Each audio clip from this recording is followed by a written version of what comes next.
In the United States, rent, insurance, and mortgage payments no longer depend only on income. They depend on geography, climate risk, and a housing system showing visible strain. And few cities reveal that shift more clearly than Miami. On the surface, it looks like a modern American success story: population growth, luxury towers, expanding skylines, record property values. But behind the glass condominiums and coastal views, the true cost of living is quietly rewriting financial futures. Because in Miami, housing is no longer just expensive. It is increasingly unpredictable. Renters are discovering that leases can jump dramatically within a single renewal cycle. Homeowners are seeing insurance premiums double, sometimes triple, without warning. Mortgages approved just a few years ago now carry costs that feel disconnected from the original purchase decision. And for many residents, the greatest risk isn't what they are paying today. It's what they may be forced to pay next. Miami matters now because it sits at the intersection of nearly every pressure shaping the American housing market: migration, insurance retreat, climate exposure, high-interest borrowing, and a growing divide between asset owners and wage earners. What is happening here is not isolated. It is a preview.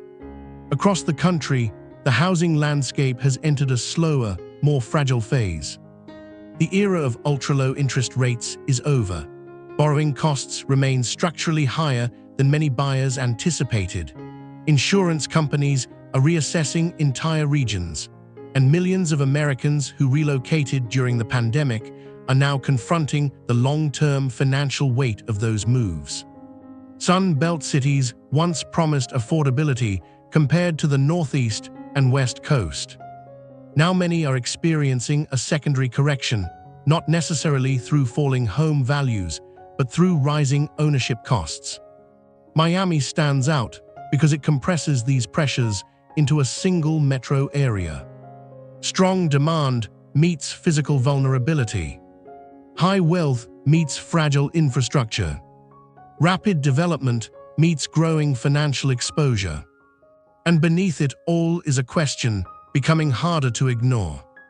What happens when a desirable city becomes financially exhausting to live in? For decades, Miami attracted newcomers with the promise of lifestyle, ocean access, warm winters, and no state income tax. But rent has transformed from a predictable monthly expense into a moving target. Many longtime residents who once signed manageable leases are now facing renewal notices that bear little resemblance to their original agreements. Buildings that were considered middle market just a few years ago are repositioning toward higher-income tenants. The shift is subtle but powerful. When rents climb faster than wages, residents don't always leave immediately. Instead, they downsize, take on roommates later in life, delay retirement, reduce discretionary spending. Financial compression spreads quietly.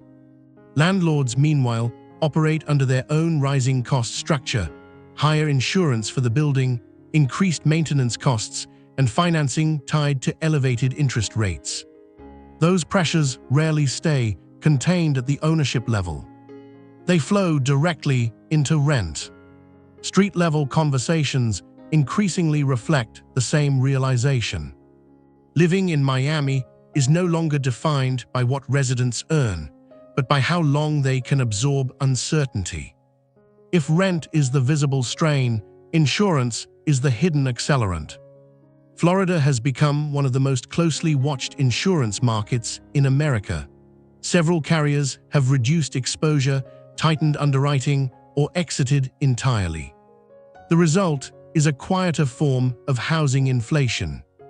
Homeowners often discover the change not when buying, but when renewing. Premiums can rise sharply even without a claim, deductibles expand, coverage narrows. And unlike mortgage rates, insurance costs rarely move downward once repriced for risk.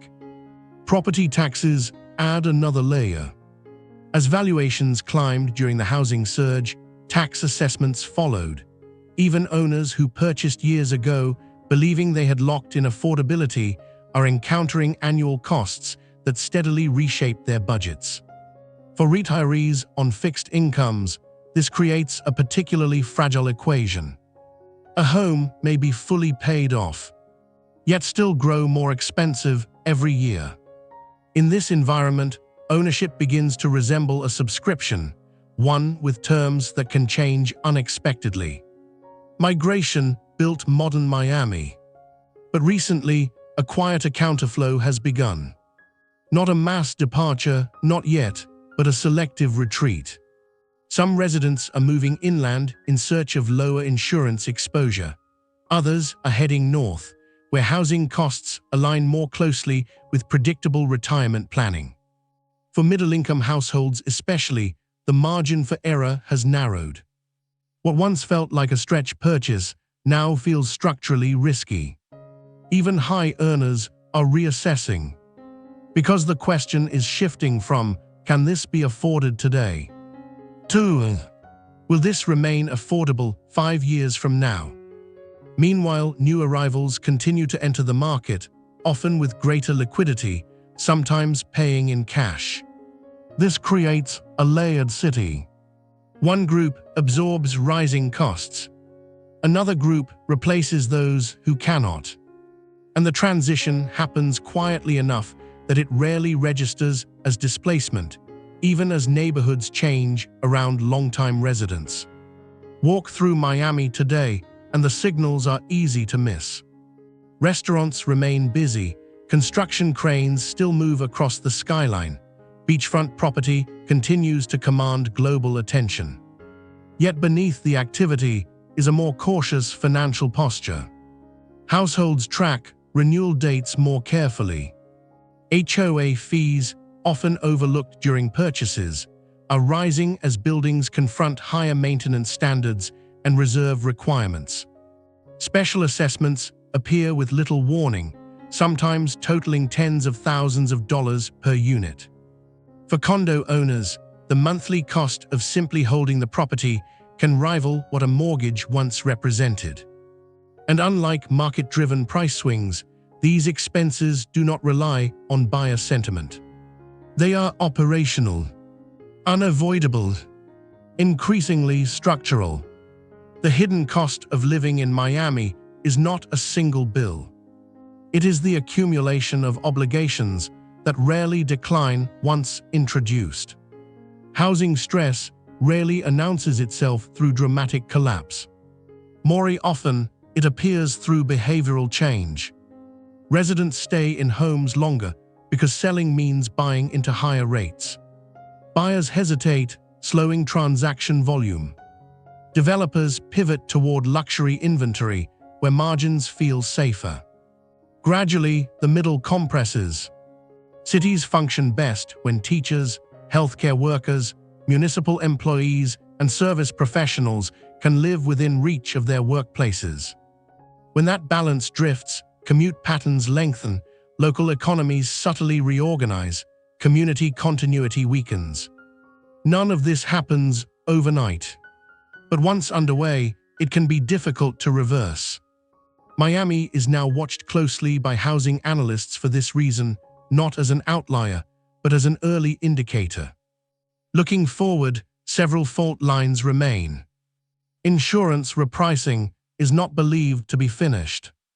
Interest rates, while fluctuating, are expected to remain structurally higher than the emergency-era lows that fueled the buying surge. Large numbers of condo buildings face upcoming financial requirements tied to structural reserves, costs that ultimately reach owners. And climate modeling continues to influence how lenders and insurers evaluate long-term exposure.